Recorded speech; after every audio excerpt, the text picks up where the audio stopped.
Copper peptides, such as GHK-Cu, are sometimes dubbed nature's first responders. They play a pivotal role in wound healing, inflammation, skin health and appearance, hair growth, cognitive function, longevity and the aging process, recovery, organ protection, genomic stability, and even muscle growth.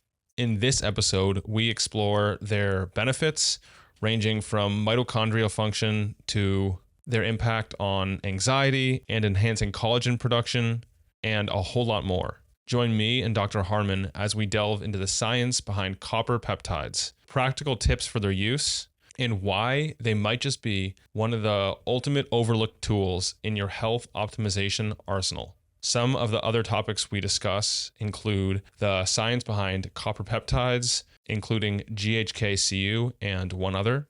We talk about other peptides and neuropeptides, and what you can stack copper peptides with to enhance their effects.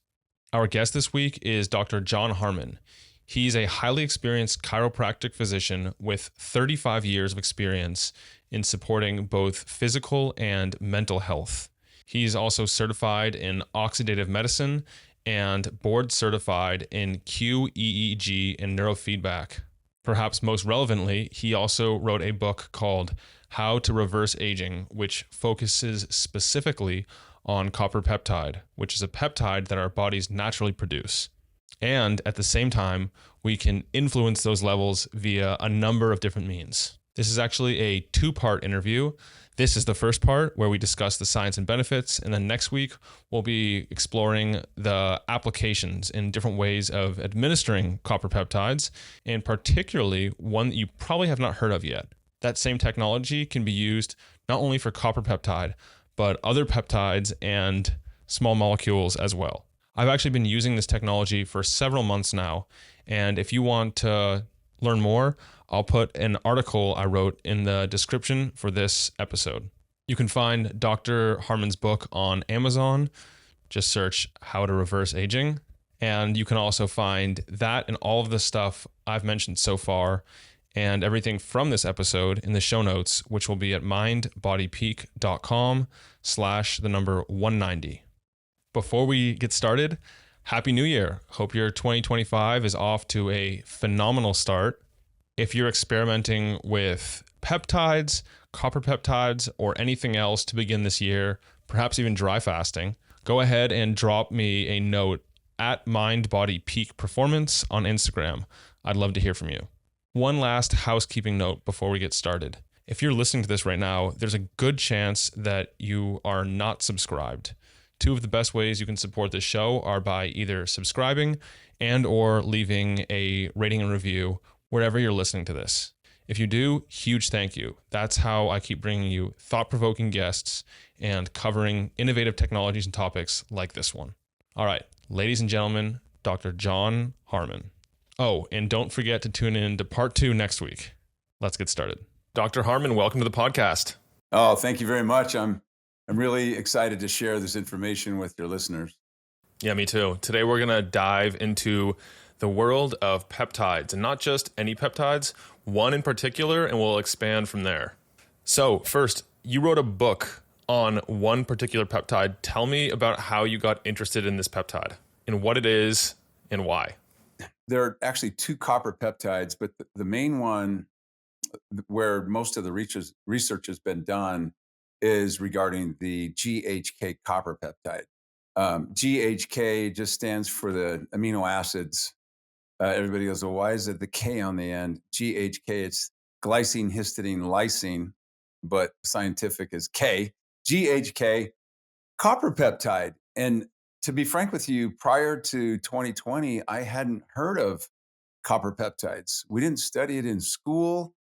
It was actually discovered by Dr. Lauren Picard, and you can look it up online. The way they discovered it, or discovered some of the power of it, they put old liver cells in a petri dish with the GHK, and these old liver cells that weren't doing their job reversed in their aging and started making enzymes and proteins like young liver cells. And so they thought, there must be something bigger to this thing, and that's where the research started. Um, the main papers that are online are from 1977 forward. They're pages, 15 pages of research papers. So I didn't know about them, but I started elevating my own GHK copper peptide in April of 2020. Dr. Harmon, let's take a step back. I've talked about peptides a number of times on the show. I've been using them for a long time, many years. But let's just give listeners a brief rundown of what they are. Okay. And I will give my explanation and you can elaborate. Basically, they're very short chains of amino acids. You have proteins, which are longer chains of amino acids, and you have peptides. And the body produces, I believe, thousands of different peptides. So they're already there. And they work very differently in the body compared to drugs or even herbal medicine, things like that. They don't force changes in the body. They merely suggest them, to put it simply. And because of that, they have incredible safety profiles, at least a lot of them do, compared to I guess it's more than just the safety profile. It's the potential benefits to the safety profile. It's that ratio puts them in a class of their own. Yeah, they're signaling molecules. In your body, we can either turn something on by a neurological connection, a neuron or a nerve, or we can, if we need to get a signal out to the body, they'll do it. The body will do it with peptides. Um, there are lots of them. Insulin's a peptide, glutathione's a peptide. So there's certain size, like you said, short chain of amino acids that are connected together. And so they activate different things. The unique property of the copper peptide is that those three, the GHK, is those three amino acids wrap around and hold on to this copper. And copper has the property where it can carry 2 electrons. It has 2 places for it, 2 spaces.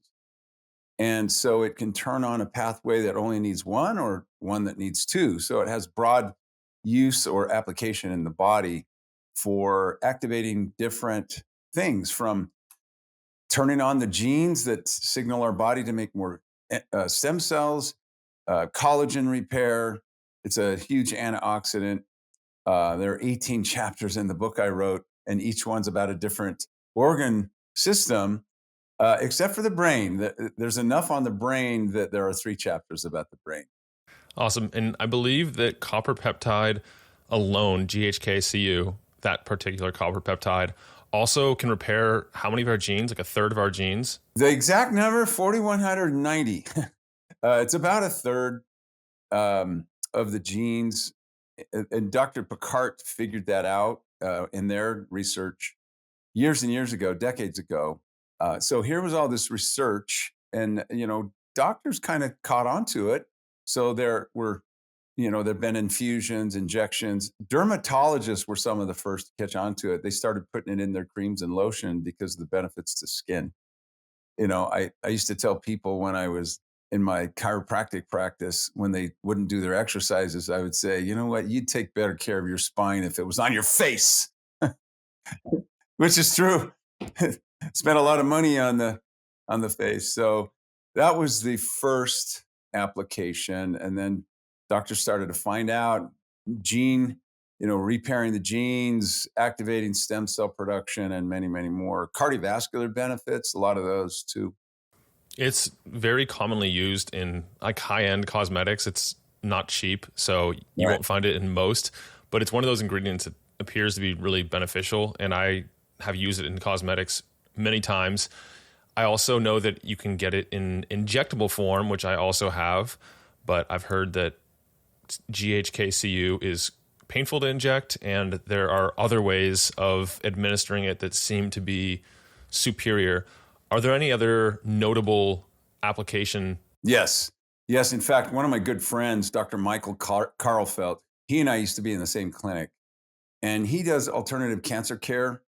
And one of his protocols for this cancer care is actually IVs of the GHK copper peptide, because it has the property of resetting the cellular death cycle in some cancer cells, and the ability to turn off 25 genes that we can be born with that predispose us.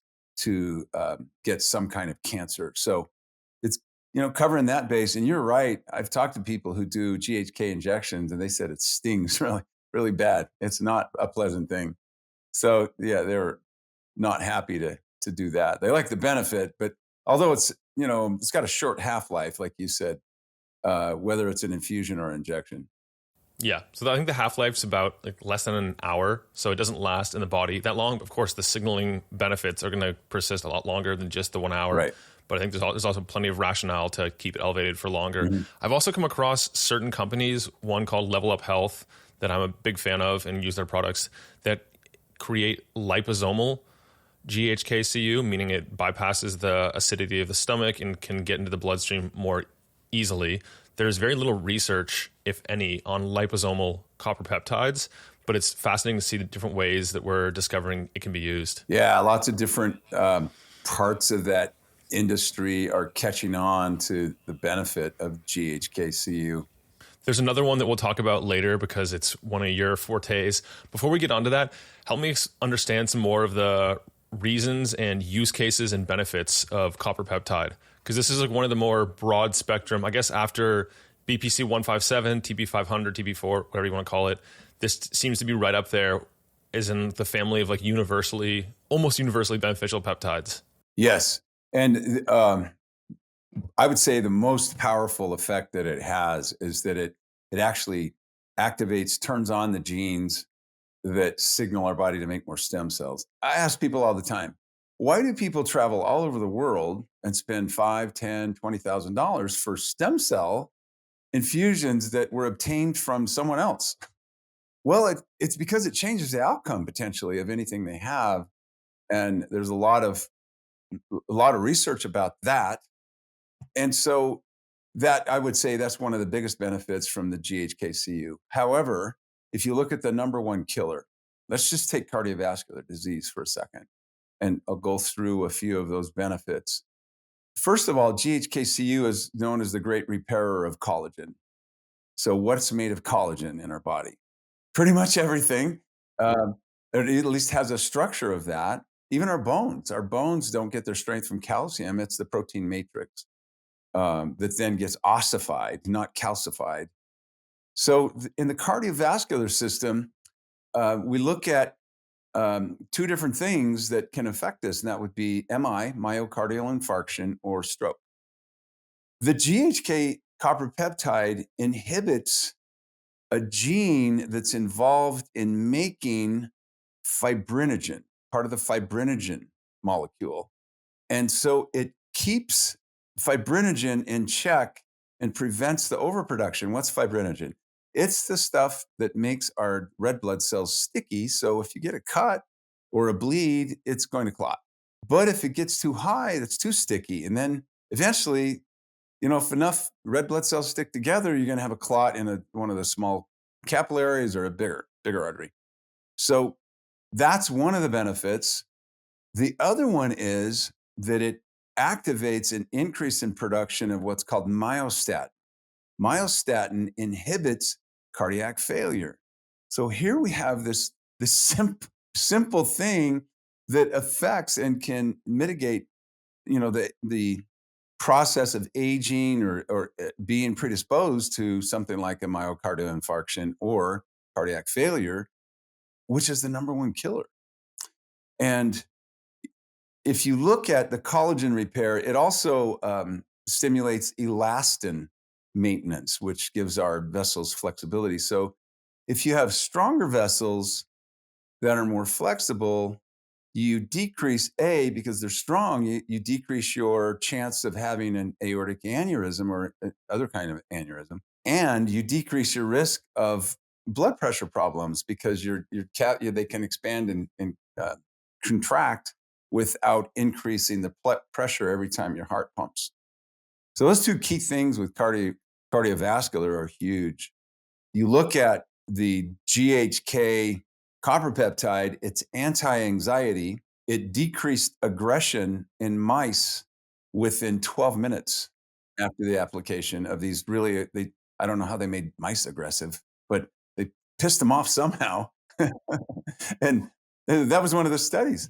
But the other one is, it is the GHK copper peptide that escorts copper through the blood-brain barrier where you need it to make neurons, neurotransmitters, BDNF, and you have to have copper to make all those things. It's the GHK that does it.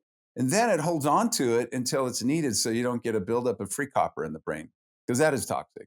Too much copper, and I'm differentiating between copper that is attached to a peptide, it's not free copper, it doesn't act the same, and free copper, that's what they say is a predisposing factor to Alzheimer's.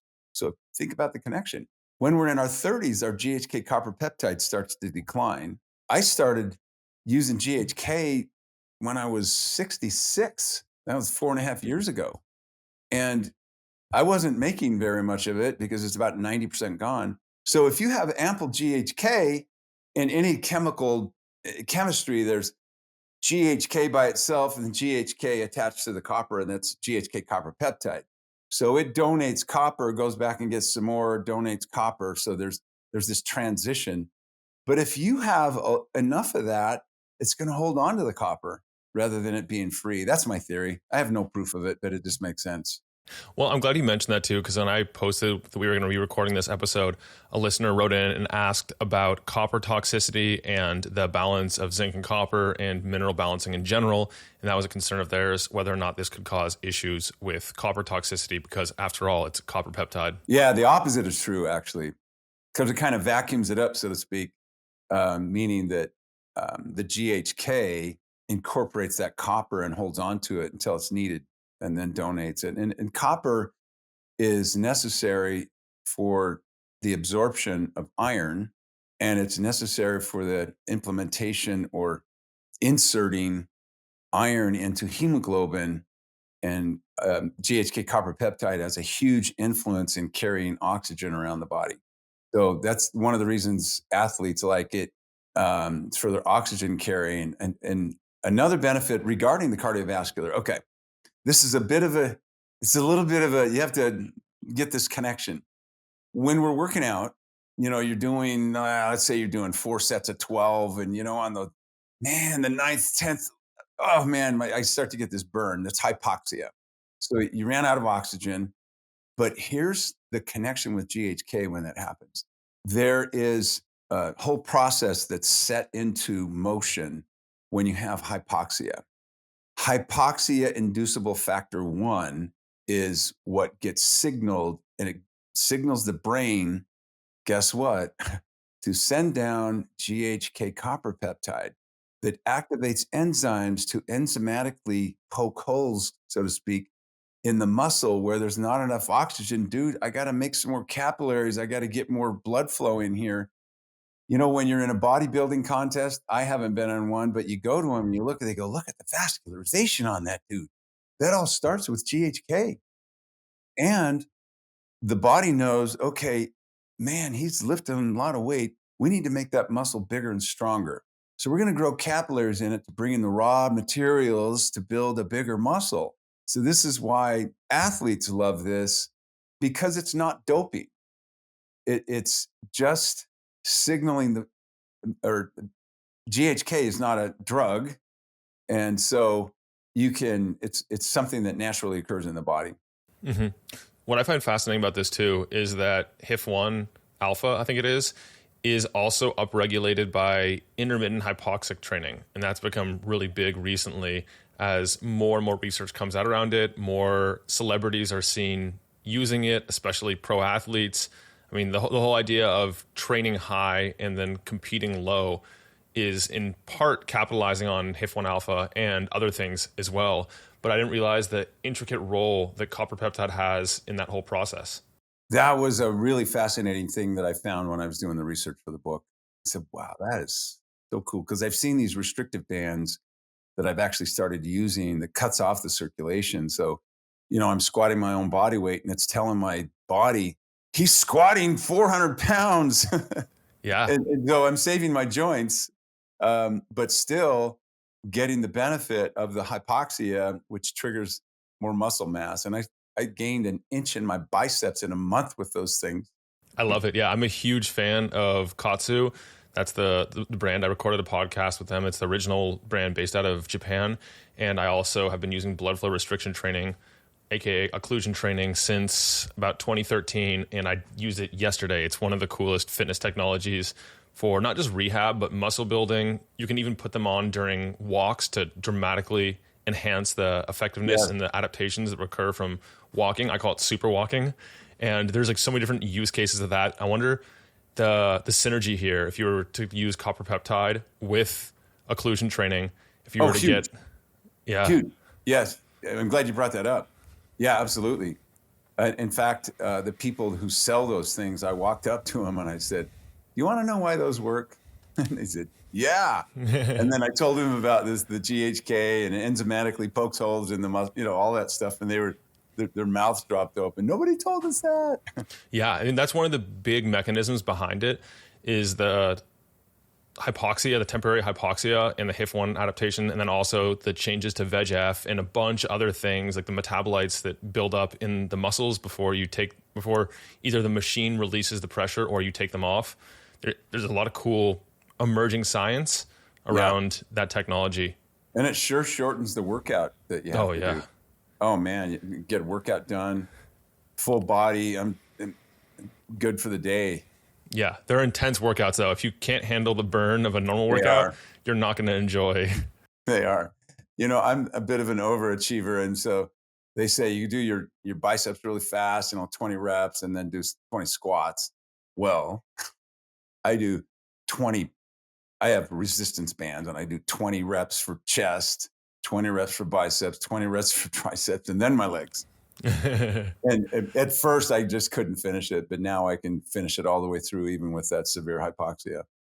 I want to go back to something you mentioned, actually a couple things you mentioned previously that are very important to underscore. First is the role of collagen in the body and the fact that it's not just in skin, although it is obviously a big component of skin and incredibly important to maintain skin quality and appearance, but also that it's the backbone of your fascia and pretty much all of your organs. Like a big chunk, most of your body is made of collagen. So of course, increasing the quality of that collagen is going to make a huge difference. To play devil's advocate, why can't I just take a collagen supplement and call it a day? Good question. First of all, it is the GHK and if you think about it, it has these amino acids. So and it's known as the emergency response peptide. So think about it anciently, we're going to battle. I get a big gash from a sword in my thigh. If certain things don't happen really quickly, it's done. So here's the GHK. You have these amino acids that can be used to make collagen out on site. And you have copper that can activate different pathways. And then it activates production of your own stem cells. So your body goes, oh, emergency. All the alarms sound. And then I get more stem cells. I get rapid collagen repair. But here's the other thing. GHK acts like the Pied Piper, attracting capillary growth into damaged tissue. So it rapidly causes those capillaries to grow in and to reperfuse and get oxygen and nutrients and all the raw supplies to make something. So that's really important. You mentioned strong collagen. There is a deeper, and I'm going to start deep first. There is a lot of talk about how cancers can only break out of an organ and metastasize if there is not strong collagen. So having strong collagen, your body has a hardier response to things that are trying to get out like that, to metastasize. But also your bone matrix, let's just take that to begin with. It's made of collagen. And the media and unfortunately the medical community, they talk about calcium. And they talk about things like Fosamax to increase bone density. If you read the side effect of Fosamax, you have an increased risk of hip fracture because it attracts. It doesn't build a stronger matrix. It attracts minerals to it that makes it more brittle. Like calcium carbonate is chalk. It breaks. It's brittle. So strong protein matrix, strong arteries, strong connective tissue, strong capsule around your organ, the structure of your organs makes for a healthier person in all aspects. And so that's one of the things that's so important. And if you're using GHK copper peptide, I guarantee you're not going to feel your arteries getting stronger. What you're going to not have, most likely, is some of those issues that affect us as we age when our collagen starts to break down, our arteries are not real strong. There are all kinds of things that can start to happen. And then when you add on to that the increase or the way the GHK helps keep the level of the sticky stuff, fibrinogen, in check, huge benefits for that. But yeah, skin, decreasing wrinkle depth, smoothing skin, decreasing those liver spots that have nothing to do with the liver. It has to do with melanin. Being out in the sun, and you get the secretion and production of melanin, and it stays there. And the GHK helps reverse those as well. I've seen lots of pictures of people. They take before and after pics, and then their skin looks so much younger, and it doesn't have all those spots. I'm glad you also mentioned fibrinogen because, as I understand it, that's also intricately involved in wound healing and scar tissue. So there's like proteolytic enzymes that people will use, like serrapeptidase and nattokinase and things like that, to help break down fibrinogen. Are you seeing that with copper peptide, it's able to like help keep the fibrinogen in healthy levels? That is what the literature says. I haven't done any tests personally or in my office about that, but that's what's indicated in the literature. There was a study, just kind of give you some stats.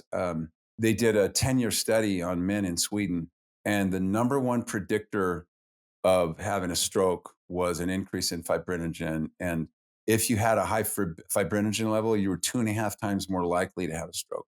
So if you think about just that one thing regarding GHK, it's huge, number one killer. And then you look at things like we talked about cancer, and I'm not making claims here. This isn't my opinion, it's in the research. But the GHK helps with genomic instability. It repairs, as soon as it gets into your bloodstream in high doses, it repairs 4,200. We talked about 4,200 of our genes to a younger state. Well, when genes are in an old state, cancer most of the time is a disease of the aged. And so if you can help protect those genes, and when we do get mutations or we get exposed to radiation or just normal metabolism, we have a urinary tract and a bowel to get rid of the stuff that'll kill us if it stays in us. So, if we don't detox well, those things can build up and can actually cause mutations in our genes. It's GHK that helps repair those. So that's another thing regarding longevity and aging, is keeping the genes young and healthy. And it also plays a role in energy production. If I can't be a perfect little cell, the perfect little kidney cell, I eventually, if your body gets old, it's supposed to destroy 50 to 70 billion cells a day because they're old. Well, if I don't have the resources or the stem cells, the body says, well, I can't kill them off. Uh, there goes that organ. So they just become zombie cells. It's a term that's used a lot now. That means they're not doing their job. They're just demanding to be fed, and they have to exist, and they suck up some of your resources and nutrients to do nothing.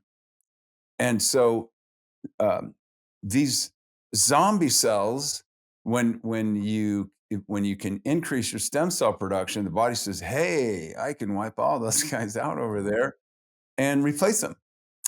And so there was another point on there. If they get older and they're not able to maintain their genomic information, then they can mutate and become cancerous. But the other thing, GHK it activates, it has an influence over cytochrome C, which is one of the final stages to make ATP.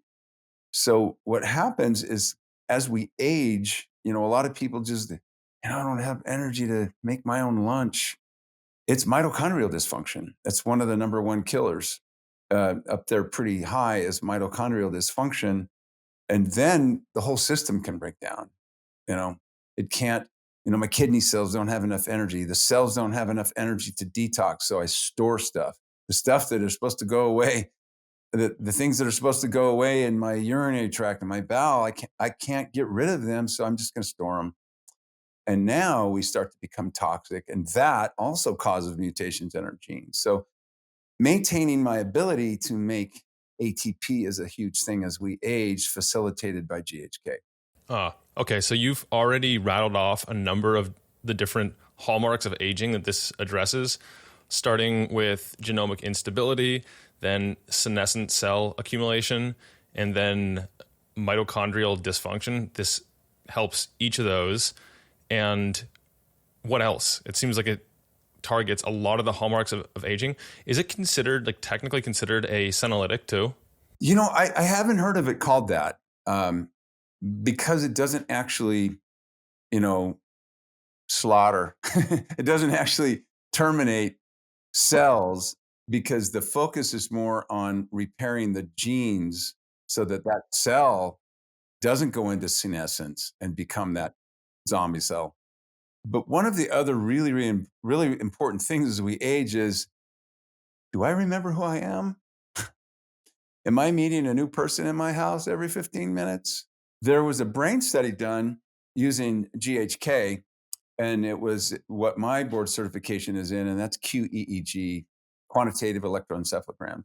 And they did these EEGs to start, and then using GHK, they did another one at 3 weeks and another one at 6 weeks. And there are all kinds of measurements in a QEEG, but what they were looking at was a measurement called coherence. Everything we do is processed by the entire brain, but every single thing we do is processed 80% on one side and 20 on the other. Like I'm looking at you, I see color, I see facial features, I have to decode those. If we were close enough, we could use one of our other senses, smell, we vision, everything has to be coordinated to form a complete picture. And it's crosstalk between lobes, let's say both frontal lobes. There's the corpus callosum, those are the connecting fibers side to side. And it's coordinating and correlating things that I'm detecting with the right brain with the stuff I'm detecting with the left brain. And a normal amount is considered normal coherence. Where there's too much, what has happened is one side is not functioning properly, and it tries to recruit the other side to process the same information that's supposed to be processed on that side. And now it's slow. It's called hypercoherence. The more hypercoherence one has, the more autistic one is. Autistic, not artistic, autistic. Then conversely, the more hypocoherence or not very much crosstalk someone has, the more in cognitive decline they are. In this study, every single person in the study, where they had hypercoherence, it came down, and where they had hypocoherence, it went up. So we have better functioning brains. And this is why this has been incorporated into my protocols in my brain practice, because it helps that aspect of the brain health. I was about to ask you about that also, because it's a big fascination of mine. And I know that there's a lot of excitement around psychedelics because they increase the connectivity through the corpus callosum. So that has a big effect on coherence. Yes, but they're not smart, if we can use that term. It doesn't modulate levels. I think it indiscriminately just increases the connectivity and activity of the corpus callosum, like through the corpus callosum. This actually modulates it back into optimal balance. Interesting. It's going to be exciting to see where that research leads. I've heard that the new incoming director of HHS is wanting to open up research on those things that you just talked about, things like that. Yeah, it'll be fascinating. So if someone wants to use Copper Peptide for cognition, I can already think of a simple little stack that I would use, which would include blood flow restriction training, some light exposure, some photobiomodulation, and then some kind of brain training with copper peptide. Anything else you'd add to that simple stack? That's a good start right there. I have my own opinion about diet, and I was at a conference about a year and a half ago, and my mom was a self-taught nutritionist and homeopath, and she was always advocating, vegetables and eating all of that stuff. And I went to this conference, and this guy is really healthy and fit. He's in his 50s, and he says these things. He said, "Meat is for food, and plants are for medicine." I said, "Wait a second." He said, "Look at the things that plants make: gluten, oxalates, sulfites, and on and on." He said, "Those are things they make to kill their predators."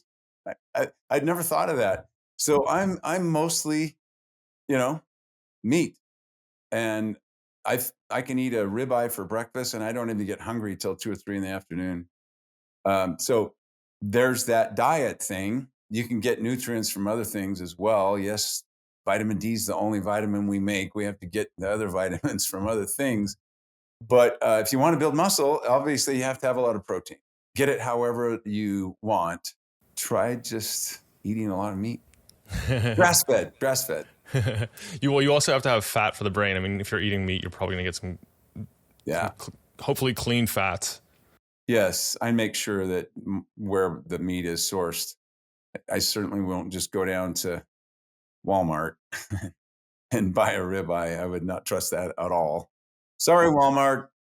You also earlier mentioned myostatin, which is fascinating because I usually hear myostatin in the context of bodybuilders wanting to reduce myostatin, whether it's through follistatin gene therapy or it's through natural substances that interact with myostatin. They want to lower myostatin because myostatin is considered like the brakes on muscle growth. But what you're saying is that when you increase myostatin, you're also protecting the cardiovascular system against potential issues. Correct. It actually inhibits cardiac failure. So it sounds like a trade-off right there. Yeah, big muscles or a working cardiovascular system. Yeah, and bodybuilders sometimes do some things that could be potentially dangerous if they're not really experts at it. The application of insulin and other things. They have to have a lot of knowledge or go to someone who can really fine-tune that stuff. I hadn't heard about that, the myostatin inhibiting muscle growth. Yeah. I've only heard it in the context of inhibiting cardiac failure. Interesting. Yeah, I mean, if you're playing around with insulin, you really should know what you're doing because that is quite dangerous. Yes, and it seems like a heavy price to pay for some of those things that they do. So you've already mentioned also a bunch of different things we can use alongside copper peptide to get better effects. And one thing I'm thinking about is light therapy. We alluded to it, but like specifically, whether it's natural sunlight when it's either early in the morning or late in the evening, so you're getting a higher percentage of infrared light than at the rest of the daytime, or perhaps it's solar noon, so you're getting some more UV. I'm not sure which is the most beneficial to combine with copper peptide, or just one of the panels like I have in the background here, which has a mixture of red light and near infrared built into it. Any thoughts on those? Yes, actually, in the research, it shows that, first of all, going one way, the GHK enhances all of those light therapies because of the properties of GHK. Used in combination, huge benefits. As far as getting the building blocks for making GHK, one needs to have a source of copper. If you're going to make copper peptides, you want to make sure you have copper. And if you eat nuts and seeds, seafood, green leafy vegetables, if you're getting that, you're probably getting enough copper. If not, you can use some chlorophyll. Chlorophyll is a good source of copper. Not toxic. Get some organic stuff on Amazon. Take a dropper full or two a day. You're going to have ample copper. So if you're going to be doing the light therapies, you want to make sure you're getting enough copper first of all, so you're getting the benefits. But then also combining it with copper peptides, a good idea. Are there any changes or differences or best forms of like light spectrum to optimize the benefits further? Yeah, in the 600 nanometer range, 630, 635 is a really good range. Red light, yeah. And red light has benefits for collagen as well. So if you use GHK in tandem with that, really good for collagen, really good for the face, repairing, you know, broken down collagen, elastin in the skin. Okay, so I'm thinking of like a general wellness, body rejuvenation stack being like collagen peptide supplements, then copper peptide, then red light therapy as like a simple stack. Yeah, and infrared sauna for detoxing. We've kind of made our house into a spa. I mean, we have one of those power vibe plates, you know, the not the little wobble thing, but the like 50 times a second. We have a sauna. We have a bioharmonic resonator. It's a like a sound bed. You feel the music in your whole body, and then we have red light as well, and GHK. So my wife's turning 60, and I just turned 70. So we want our bodies just to be the best they can be forever, as long as we can do it. And you know, GHK is known as the reverse aging peptide, and so you know we incorporated that as well. I want to talk to you about more peptides shortly, but what else is important to know about copper peptide? Well, you look at, I did a presentation. It was the top things that cause us to age faster and die younger. And we've talked about some of them. You know, the first one was cardiovascular. The next big killer is cancer. I talked about the known benefits of that from the literature. Then there's genomic instability, mutations. There's telomere shortening. GHK has a beneficial influence on that, although there's one that is more powerful than that one that we can talk about at another time. And then there is mitochondrial dysfunction. There's brain dysfunction, you know, going into cognitive decline, Alzheimer's, dementia. Much better to prevent things than it is to wait there. There is proper sleep. Sleep is, you know, an understatement, important, but we have 1.5 sleep cycles, at 1.5 hour sleep cycles, excuse me. If that gets out of balance, we don't go into the different levels of sleep and we don't detox our brain.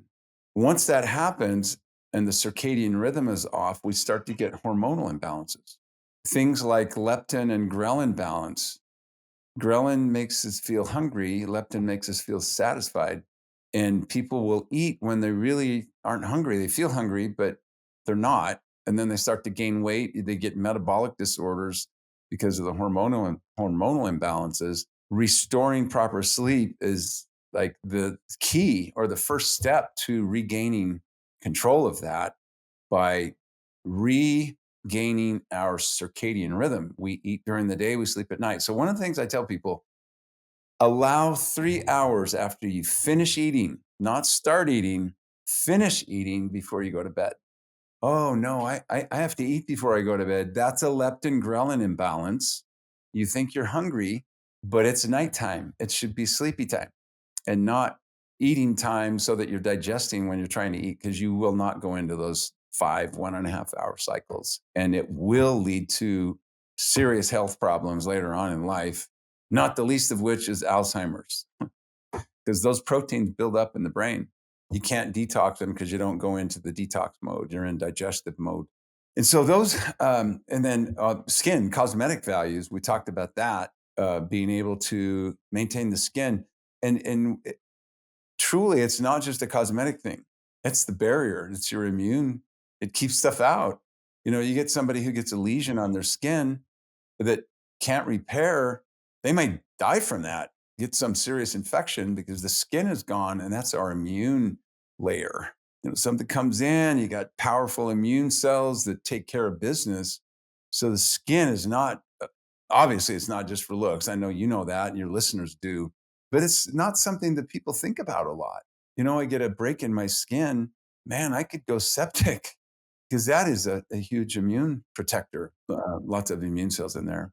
And so we talked about that cardiovascular, but when you look at in general, if all of my organs have a strong structure and the cells are not getting genomic instability, the fact that the GHK can help organs function normally, if you look at the things that you could probably prevent from happening just for that one thing alone, that my organs function without some hiccup in the processes there, my detox pathways are healthy, my drainage funnel, the bowel, kidneys, gallbladder, liver, lymphatic system, skin, I'm able to get rid of those 80,000 other chemicals that exist now that didn't when I was young, or other things just in our food.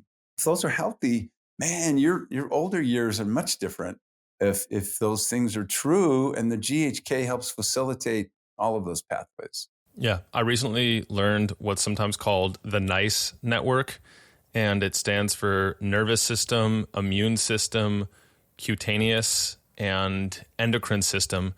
And they're all highly interdependent. And like you were saying, the skin doesn't just keep things out, it also keeps things in. And healthy skin leads to health improvements in all the other related organs and bodily systems. Yeah, and you know where aging shows up at first? The face. And if someone's not getting good sleep, during sleep, somatotropin is made, and that's human growth hormone, but it plays a huge role in collagen repair as well while we are sleeping. And if we don't have that, we're not getting good sleep, then the skin starts to get really thin. It's not full and vibrant. It's dehydrated. We lose a lot of moisture out of our skin at night. And then we see somebody, and all we've done is look at their face. We say, man, she's aged a lot in the last year. But a lot of that has to do with proper sleep. Yeah. And insulin antagonizes growth hormone. So if you're eating a lot of food right before bed, you're not going to get the same natural pulse of growth hormone release, and you're going to be putting yourself at a disadvantage. Absolutely. And that's a hard habit to break for people. It's I would say one of the harder things to do in practice is one, getting people to make better nutritional choices. I mean, the look on their face when I say, they've written down this nutritional thing. I don't do so much of that now, but I used to. And I would say, yeah, you really want to start cutting down on the Mountain Dew. And they look at me, or the Dr. Pepper, and they look at me like they're going to lose an old friend to give up that thing that's making them sick. I mean, it's hard to make. So to try to convince somebody to not eat right before they go to sleep because they're used to it and they feel hungry. And that's what I talked about before. The feel hungry and eat and sleep balance is way off, and they're feeling hungry at the wrong times. So it takes a while to get through that, but you can get through it. Exactly. I mean, when I work with people, I see this all the time. And oftentimes it has to do with what you're doing at the beginning of your day. And if you're getting outside, you're getting natural sunlight, you're resetting your circadian rhythm, because it's actually about a 24.1 hour clock instead of exactly 24 hours. So it loses track of time over a longer period. So by getting out, you're resetting your circadian rhythm. Even if you're used to intermittent fasting, it can be a sign that your window is too late in the day, because you shouldn't be getting hungry that late at night. So to have breakfast, to have something, and let your body adjust to move your circadian rhythm up. And then eventually, if you want to go back to not having breakfast, you can. But like initially, to give yourself that nutrition so that you're not hungry later at night. And if you have dinner late at night and it's your biggest meal, that also sets the stage for sleep disturbances and to skew your circadian rhythm in the opposite direction. So morning movement, light, and food are like really strong circadian cues to help adjust the schedule. And usually people don't want to just change dramatically overnight. It's like one of those things that becomes easier as you ease into it. I love that. I'm glad you said that. I like the context of that and shifting it by eating earlier. I'm going to use that. I like it. And it doesn't have to, like, you can start off with like a little snack in the morning or something just to Hmm. get a little bit of food in the body. And that way it resets things because there's a bunch of different, what they're called Zeitgebers, of like the things that influence circadian rhythm. And some of the newer wearables actually tell you about the factors that are influencing your circadian rhythm, either pushing it back or pulling it up. And so there's a lot of different things we can do. And having a small snack in the morning and movement and natural light is among the best, the highest impact. I like that. We're early risers in my house. In order to make all of the things happen, the sauna, the working out, and everything. I mean, my wife's alarm goes off at 4:15, so I guess I'm up now. Early risers I've indeed. always been an early riser anyway. Cool. Well, we've covered a lot of ground so far. This is going to be the end of the first part of our two-part podcast series together. If people want to connect with you to give Copper Peptides a shot, you use them a bit differently than the methodologies, the routes of administration that we've discussed so far.